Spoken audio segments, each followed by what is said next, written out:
Jérôme est mort il y a près de 20 ans.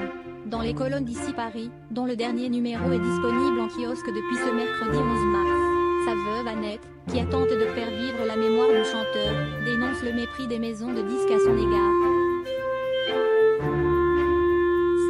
Jérôme a marqué toute une génération.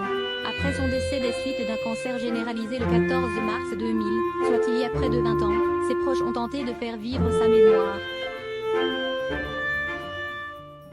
Pour ses fans mais aussi pour sa famille, à qui il manque beaucoup. En 2003 par exemple, sa veuve Annette publie un livre C'est Jérôme, c'est lui, aux éditions Michel Lafon, dans lequel elle évoque sa carrière mais aussi son combat difficile contre la maladie. Et ce n'est pas le seul hommage qu'elle a rendu à son défunt mari.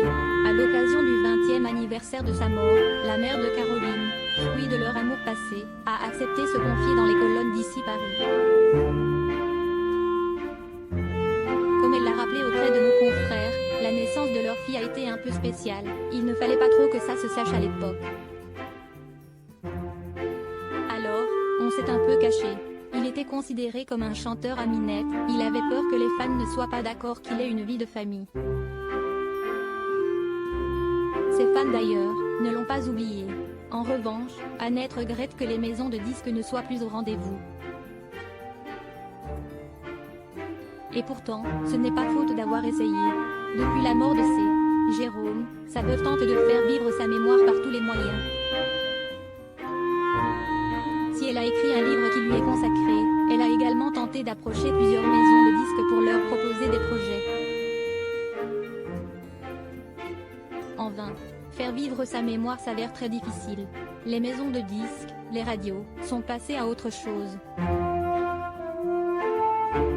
Pour les 20 ans, j'ai essayé de relancer pas mal de projets, compilations, rééditions, pour refaire parler de lui, mais rien ne s'est concrétisé, regrette Annette dans les colonnes d'ici Paris. Cette dernière dénonce le mépris de certains médias, et notamment des radios, qui ont tendance à oublier les anciens artistes. Ces chansons ne sont presque plus diffusées en radio. Les médias ont une facilité à effacer les artistes, à part peut-être Claude François, constate la veuve de